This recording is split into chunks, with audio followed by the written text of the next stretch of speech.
should teenagers go to school? I had some of the best years of my life. That experience is not just about the education part of it, but it's about growing as an individual and being put in different situations and, you know, applying for that co-op internship and trying to get into the program. Like, all of those things make you better, make you stronger, and teach you what the real world is going to be like. My name is George Stroumboulis, and I'm extremely passionate about traveling the world, meeting new people, and learning about new businesses. Join me as I sit down with other entrepreneurs to learn about their journeys. This episode of Invigorate Your Business starts now. Cheers, man. Welcome. Thank you. You're a hard guy to get a hold of. That is true. We've been trying to do this for several months, and you've been gallivanting around the world. We're going to get into your bio, what you do, but I'm so impressed with just your background. You're from a very small town in Canada. Yeah. We're like 10 minutes apart. And if we talk about where you were, where you came from, and then where you came up, who you've worked for, who you're working for, it's an amazing story. So congratulations on that. I appreciate it. Yeah. So Nick, tell us a bit about yourself. Like, what do you do? Yeah, so I'm a brand marketer. Have been doing brand marketing for the last 13 years on some iconic brands from Canadian Tire to Tim Hortons, Budweiser, Bud Light. I worked in the cannabis space, which was really cool, and then took on Amazon, the behemoth of an e-commerce company. So I love what I do. I love building brands. I love scaling them and launching them in a global way and reaching customers in a way that makes sense to them. Yeah, it's amazing. So let's take it back a bit. You're from Chippewa, right? So I'm from Fort Erie, Chippewa, very small, just over the border of Buffalo, New York. Yeah. How do you 7 years difference? I would see you in the community. You were just younger, right? How do you come from there and build your way up and know, hey, I want to work for big brands, change people's mindsets to influence them to buy product? Like, how do you come up and know that's the path? Yeah. Well, I didn't really know that was the path, when I was younger. I think it's evolved throughout the last number of years. But I think always since I was a child and younger, I had ambitions. I always wanted to be someone or do something great. And I always heard that from my parents. My dad would always tell me, like, you need to do something great. You have so much potential. So I think that was ingrained in me from an early childhood.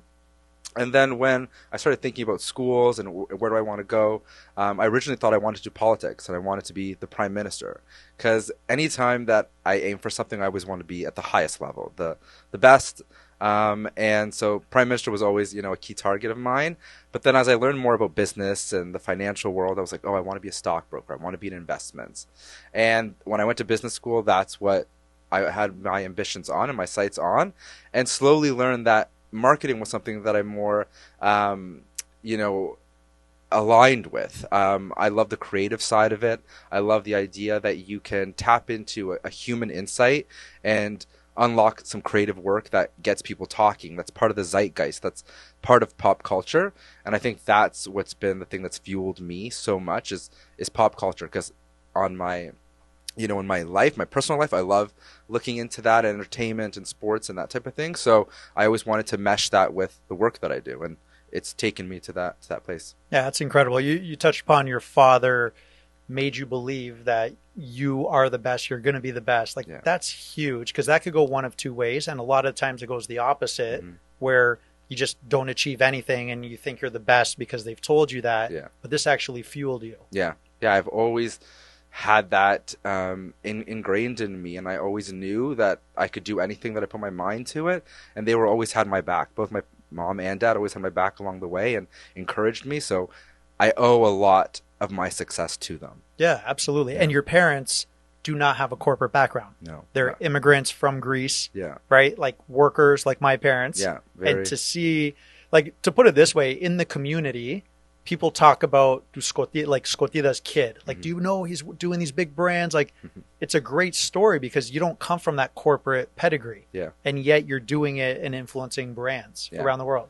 Yeah. When I was younger and first trying to get into, different businesses, I had no connections, and I'd always hear a lot of my friends at school. It's like, oh, their dad was the CEO of this company and all that, and they got them a great internship. And I would just hustle. Like, I would call up random companies just so I could send my resume in, or drop it off at like Edward Jones, like the one that was near me in Chippewa and stuff like that, because I wanted some experience working in a corporate environment. So, it's always been an ambition of mine, and I'm so glad that, with hard work, you can make it happen. Absolutely. So when you say you didn't have connections, right? And when I went to university, it was a lot of the guys, this guy's dad was the head of finance at this company and so on. And my parents just had a restaurant, right? So you would always have that chip on your shoulder, but it did fuel me as well to want to work harder. Yeah. So seeing that's incredible. When did you realize, though, that you're really good at what you do, like in the marketing space?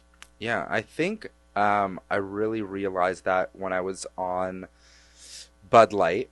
I had been in the space within Canadian Tire doing, sponsorships and events. And when I was doing that, I found that I loved events and I loved the experiential aspect of it, but it felt too easy for me. I was like, I want to be challenged in a way. I want to use the analytical mind that I had, honed, and analytical skill set that I honed through school in a different way. And I went and pursued brand management.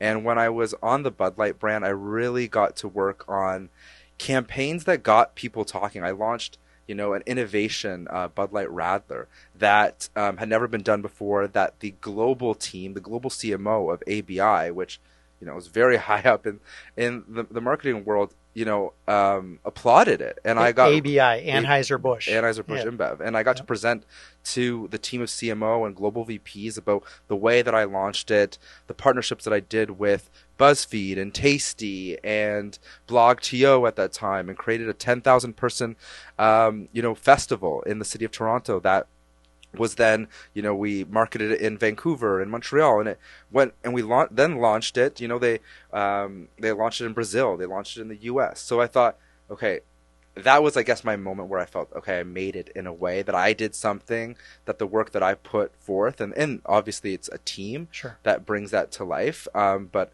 being the person that was leading it, I was very excited about it. Yeah, and you're rubbing elbows with the talent. You're putting this together. So you're saying you're launching these festivals. It's being adopted by the biggest beverage company in the world, and they're pushing this out to different markets. Yeah.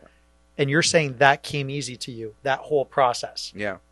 Yeah, sometimes even when I think about it, when I, want to pursue another job or start talking to another company, I'm like, I'm like, this comes so naturally to me that I'm like, why is it so hard? Like, they'd write the job descriptions sometimes with so much verbiage and jargon that you get a little bit nervous about what's like, can I actually do that job? And then after being at a company like Amazon, which is, the echelon of being in the tech world, I'm like, I know I'm a high performer there, and I'm delivering strong results in that company, and I'm, a part of some of the best people in the world. Like, I'm working alongside of them and learning from them, and if I can do that, then I can really do anything. Absolutely. Yeah. So what is the future hold for you when you look at this, and this is easy for you, and you're not saying it in a braggy way, you're just saying, like, this is your DNA, this is what you love doing.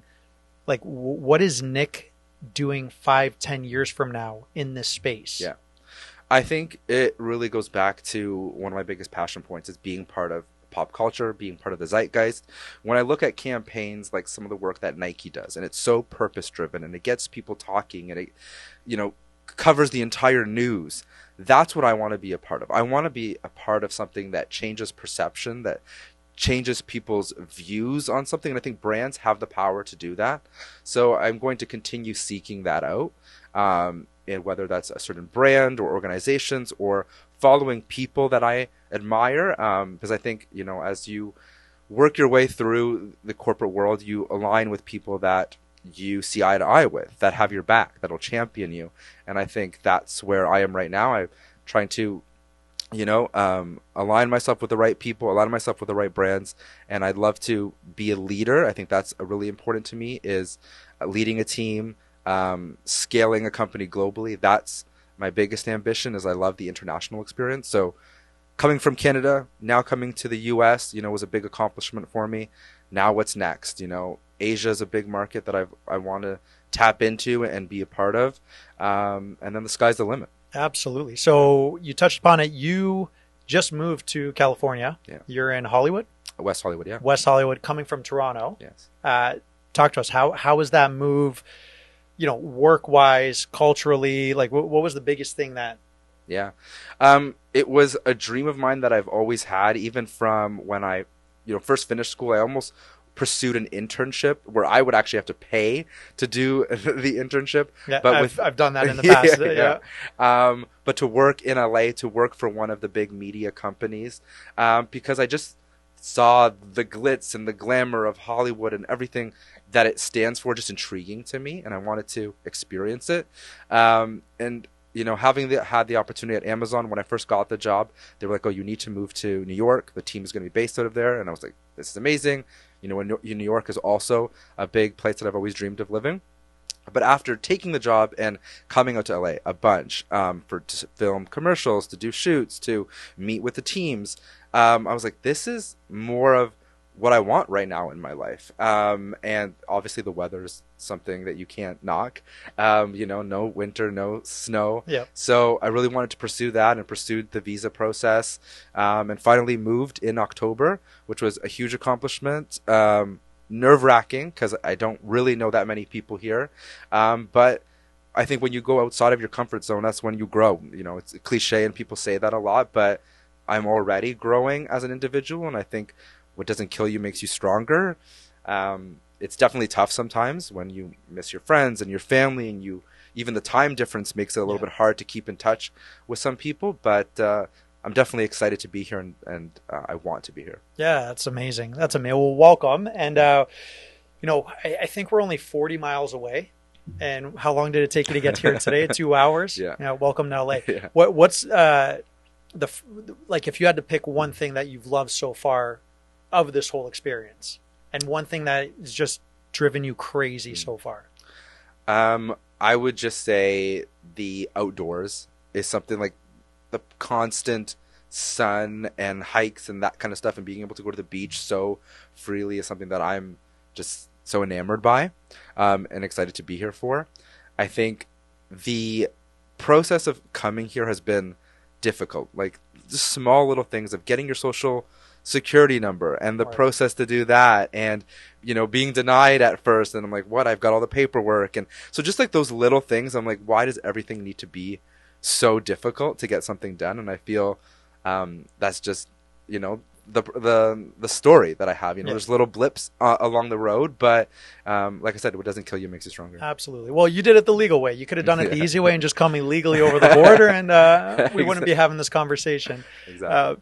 So you've come across a lot of celebrities in your time, right? You're the guy that's quarterbacking everything, making it happen. Mm-hmm. Has anyone that you've met struck you in a positive way or left an impression that you weren't expecting? Yeah.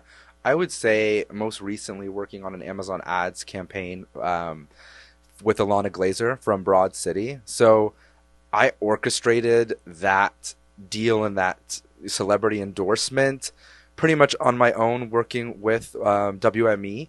And we were, final days before the shoot. It was getting really tight. Everybody was getting nervous within the company. But I just knew that I know I don't fail at anything that I put my mind towards. And I was, calling up the people that I knew, using my Rolodex. And, working with her was such a pleasure, and her team, and, still in contact with them even now. Really? She was just such a down-to-earth person, so friendly on set, willing to do even above and beyond what we asked her for and what's in the contract. And when you work with agents and you work with celebrity, everything is down to the contract, and they're very, sticklers to it. But she really went above and beyond, and just a real person, and I really admired that. No way. Okay. Yeah. So when you're organizing, you have teams that work under you. Yes. Whether they're full-time employees, whether it's freelancers coming together to do a Super Bowl commercial, you have a lot of people.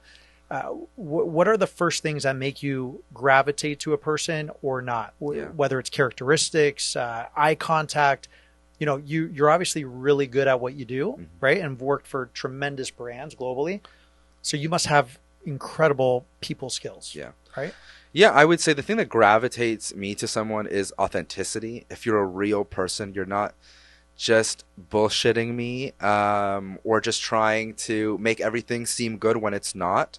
You know, even for that particular campaign, being that we were running down to the wire, for instance, and the agency that I was working with at that time, Code and Theory, they brought in some help to help bring it to life. And this individual came in, her name's Gemma, and she was just a rock star. From the moment that I met her, I knew that we were sort of like kindred spirits, in the sense that she was just real. And she was like, I know we're in a shit position right now, but I'm here for you. And she made herself available around the clock. And she has kids and a husband and new to the project, but she was there for me. And when someone's there for me, I will go to bat for them and do anything that I can for them. So I think it's this mutual respect amongst people. And I think when someone's a hard worker, when someone's authentic and true to themselves, that's what I look for when I'm hiring someone or when I'm working with a partner agency. And when they're not, how do you deal with those people?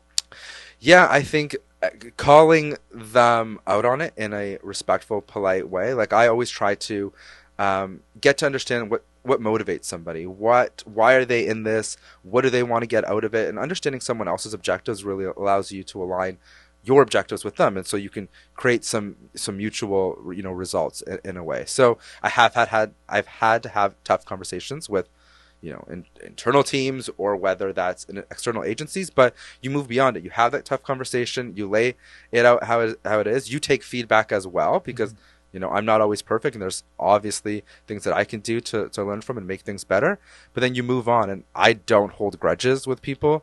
Like, you know, we move on, we get through it, and you know, so long. Yeah. In your space, I want to talk about big brands versus smaller brands, right? My background, my expertise is on the smaller brands, startups.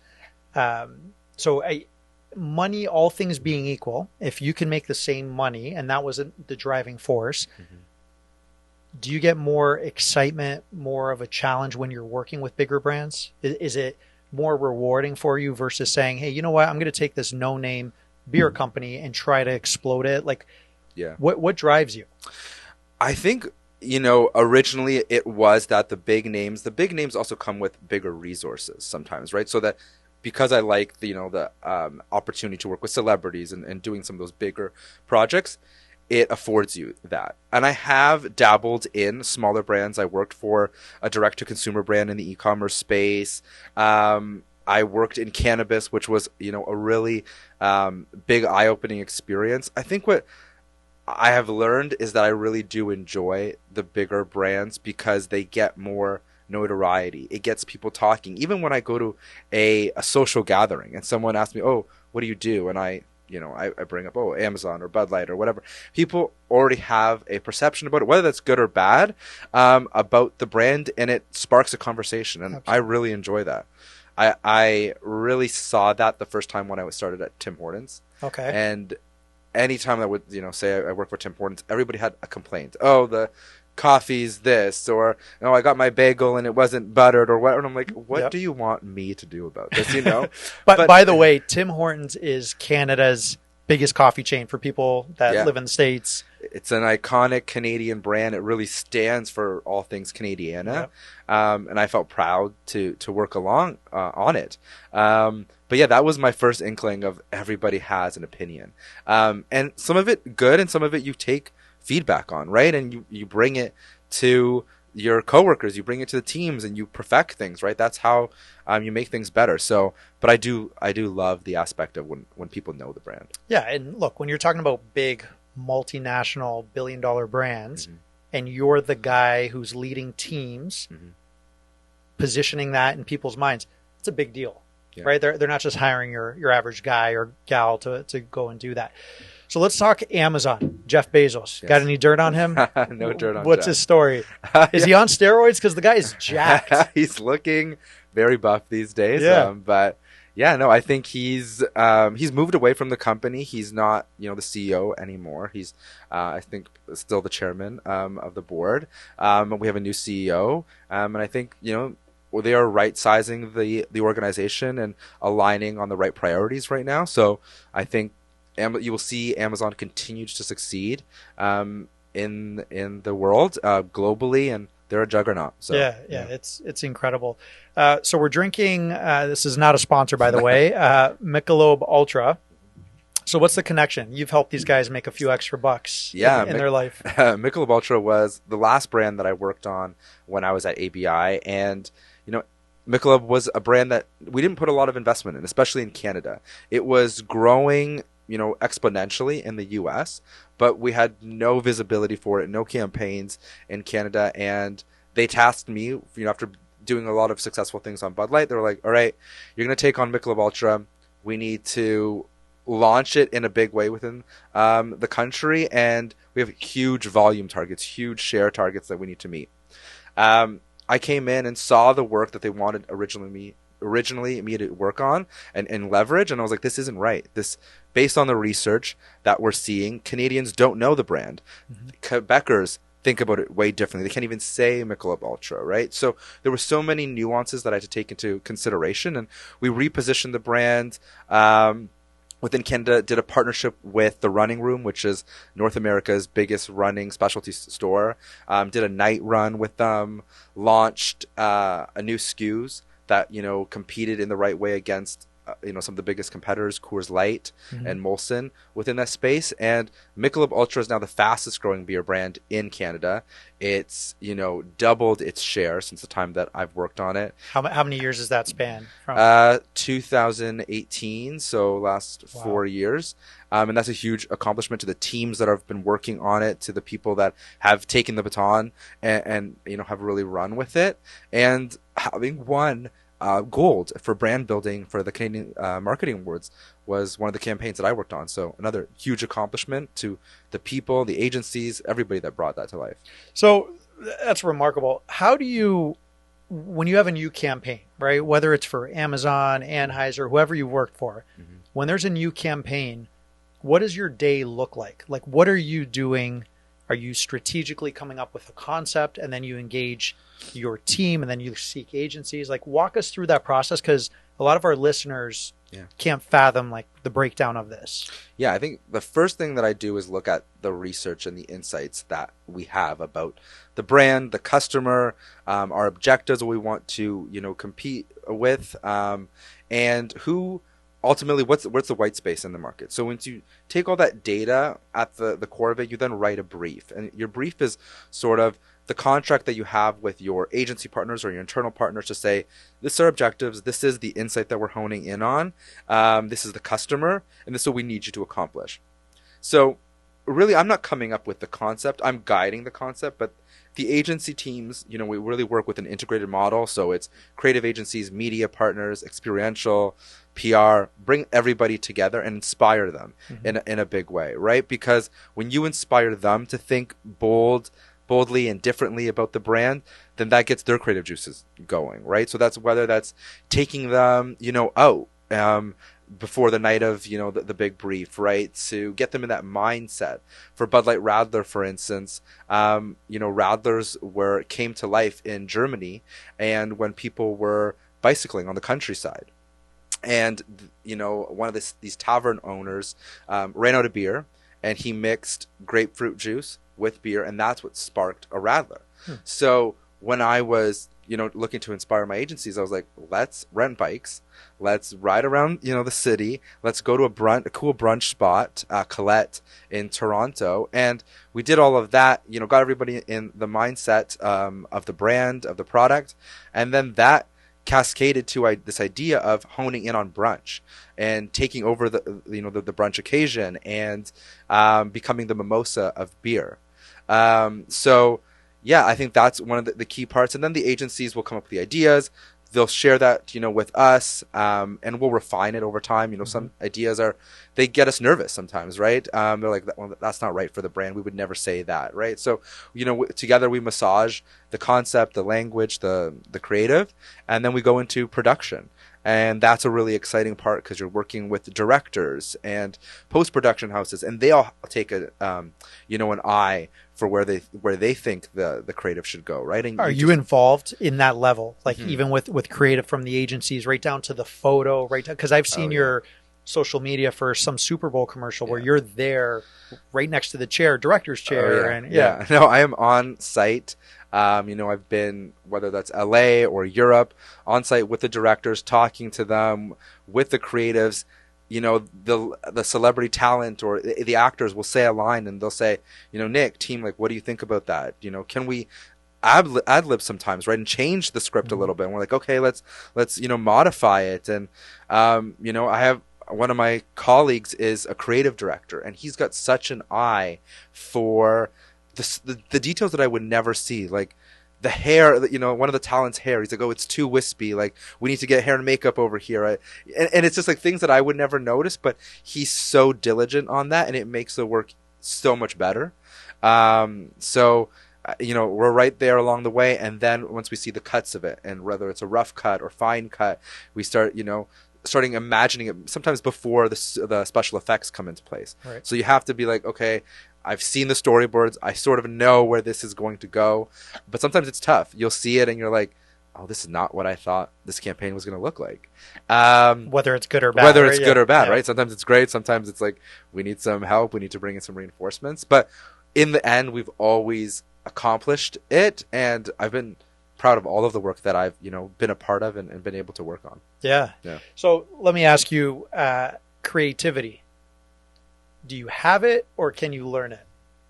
I think that's a really good question. I think it's ingrained in you if you have creativity. I think you can learn how to think differently sometimes and be provoked in different ways. And I think that's a lot of my job. I'm not the one coming up with a concept, and I'll never, take credit for that. It's the creative, the art directors, the copywriters that do that, but I'm provoking them to think differently, to ask the right questions, to guide them, because there's no one that knows the brand better than myself or my colleagues or, the internal teams. So we'll provoke them to guide, to unlock, the right creative for the brand. And sometimes we nail it, and sometimes, we don't. And I think that's collectively, as a agency team and as an internal team, you take the W or you take the L, right? Yeah. So when you're looking at a global, and that's great advice and a point. When you look globally, and you've been to Cannes, right? Right? You've the Oscars of the ad space. You've worked with different cultures in different countries. Is there a specific culture that is easier or more creative or more open to work with? Not insulting other ones, but is there a type where, I used to live in Ireland and I would be involved with Britain a lot in the UK, and they were just witty and quick and we're not taking away from anyone else, but they were just so advanced in that aspect. Well, having now worked on a lot of global campaigns, there's so many nuances, right? So part of my remit was US, Canada, UK, Germany, Japan, and then supporting a lot of China. And these concepts do not always resonate across the board. And, you learn that really quickly. Scripts need to be modified, talent, right? You're trying to be representative of showcasing diversity across all of these different cultures, across, orientation, across disability. And I think I'm really proud of that we've done that at Amazon and a lot of the work. We really align ourselves with the D&I practices, and all of the work shows that. And I think that, there's always room for improvement. But I would say the easiest, and I think just comes more naturally, is obviously Canadian, US, culture, because I know it more intimately. And even Canada, within Canada, right? There's, the French, part of the country, or whether they're West Coast, East Coast. There's so many nuances. So you have to take all of that into consideration. I've really enjoyed working with the China team and the Japan team because it's absolutely different. It's like, and my partners on those teams have educated me so much. The business is completely different, even what we offer. So I want more experience and exposure to the Asian markets, because I think it just pushes you, it challenges you to think differently and not always to think about things in such a cookie cutter way. Right. Yeah. So from a consumer standpoint, right? I'm looking at the latest ad. Are us consumers getting dumber over time in that?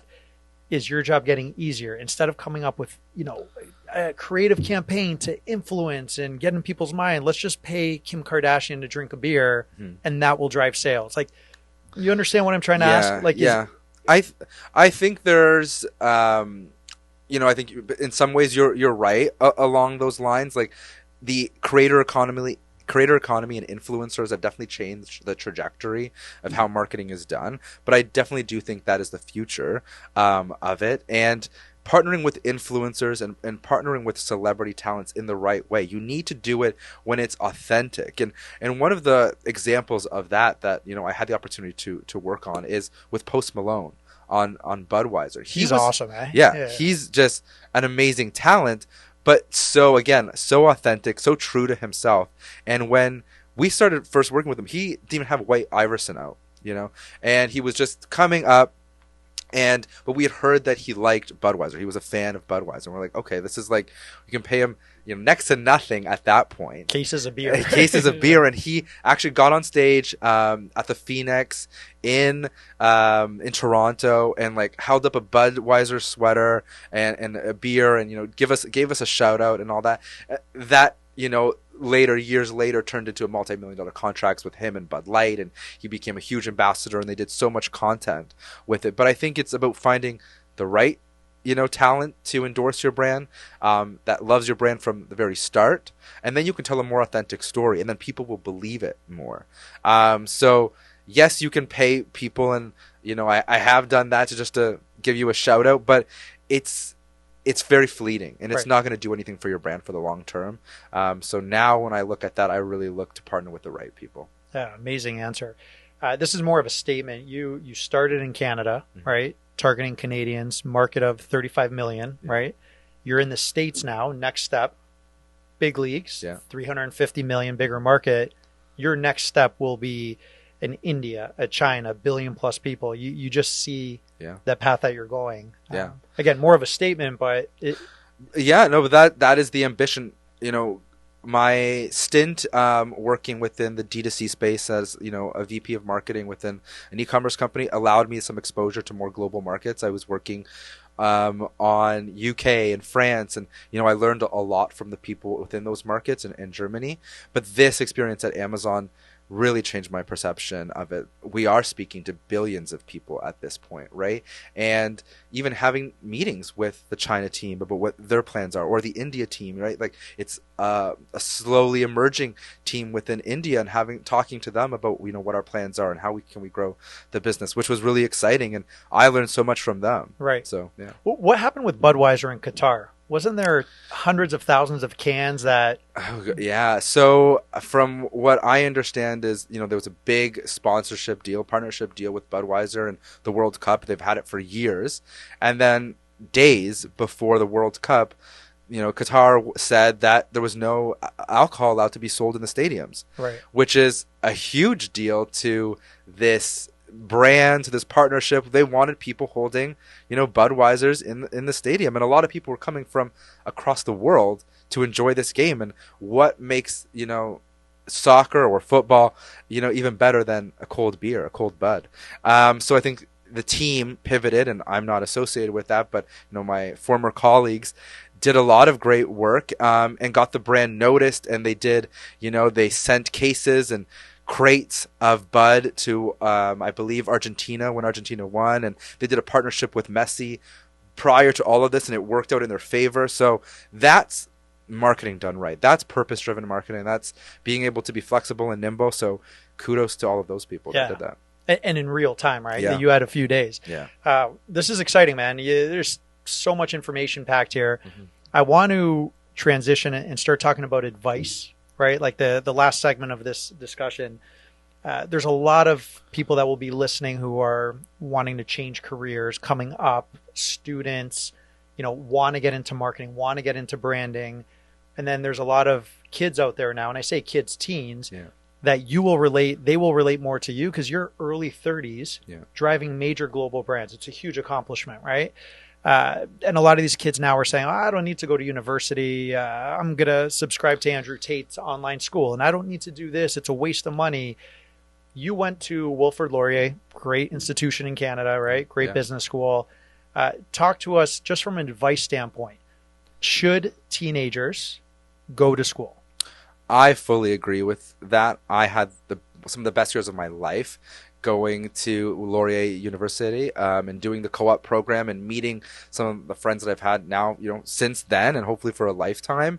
That experience is not just about the education part of it, but it's about growing as an individual and being put in different situations and, applying for that co-op internship and trying to get into the program. Like, all of those things make you better, make you stronger, and teach you what the real world is going to be like. So I highly recommend school. But yes, I think the world is changing. I think, platforms like TikTok have allowed, a lot of creators and Gen Z to really create their own businesses and create their own brands. And I think that's probably one of the biggest lessons that I would embark on anyone, is that be mindful of what your brand stands for, your personal brand. Whether you're working on a brand like Michelob Ultra or Budweiser or Amazon, think of it also as, what's your brand? What do you want to stand for with the people that are around you? What do you want to stand for as, professionally? What is your skill set? What's your expertise? And, in the branding world, we have various frameworks that, outline. These are the functional benefits. So these are the core things that I do. These are the emotional benefits that I give off. This is the purpose. This is why I exist in the world. This is why this brand exists. So think about it in that sense. That's what I've, always done. And I think another key thing to success is your network. Constantly, putting yourself out there, going to that, event that you may be like, oh, I'm tired, or I don't want to go talk, or, it always leads to something more.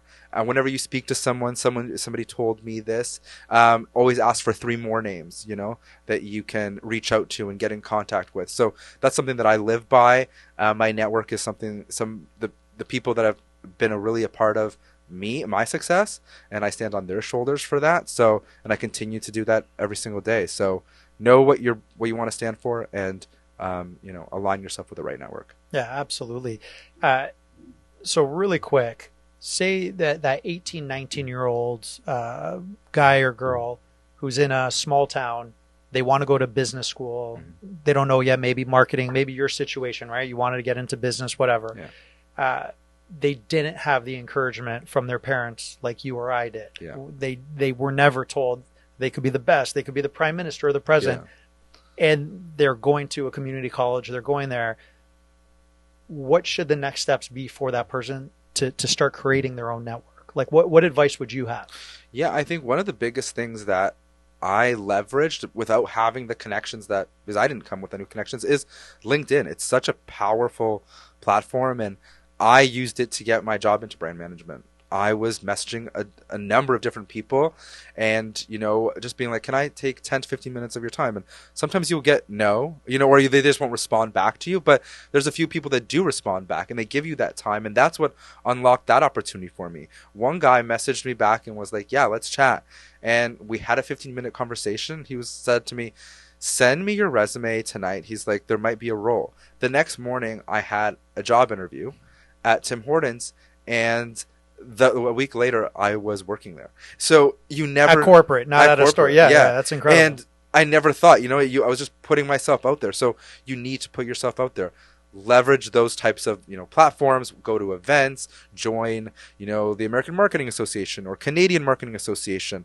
All those different social opportunities. I think that's what opens up doors for you. Yeah, you have to hustle.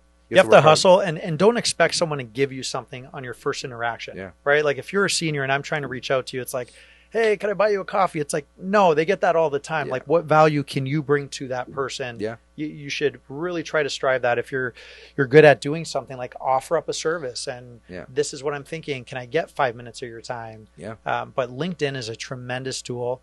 It's starting to get a little spammy, right? Like with the messages. There's a lot of ads. There's a lot of ads, but it's such a tremendous, the reach that you get organically, even in our business personally, is pretty tremendous. Yeah. Honestly, it's one of my favorite social media, platforms, because you can look up anybody, and so when I was not in these types of businesses and I aspired to be, and I'm like, okay, this is the CMO of Amazon, or this is, who's working on the E network. like they're a real person and they started at the bottom and they went to, you know, this university. It makes it feel more attainable and relatable. Yeah, absolutely. So makes them human. Yeah. Right. Like immediately you can put a face to it and you start going that way. Yeah. It's amazing. This has been such a really good chat. Is there anything plug wise, what you're working on? We'll put the links so people could find you on LinkedIn and start spamming you. You're going to get students reaching out. I would say for marketers, for advertisers, for small to medium businesses from, you know, an Amazon perspective, we have the tools, the solutions to reach your brands. And I think you should definitely look into it. There's so many, you know, from Thursday Night Football to Freevee to our sponsored brands. There's so many aspects to use. So I highly consider it. Amazing. And I hope over time this will continue and it'll be a segment where we could talk, start looking at brands and giving advice from your standpoint, because you just come in at a whole different high level. Yeah. I think a lot of people could benefit from. 100%. I would love that. Thank you. Awesome. Nick Skotidas, you're a legend, man. Thank you. Awesome. Keep Appreciate rocking. it. Thank you. Thanks for listening to this episode of Invigorate Your Business with George Stroumboulis. Please hit the subscribe and like button and follow me on all the main podcast streaming channels. Also, please share your comments when you can. I appreciate your help in expanding this network to a worldwide audience. Until next time, stay invigorated.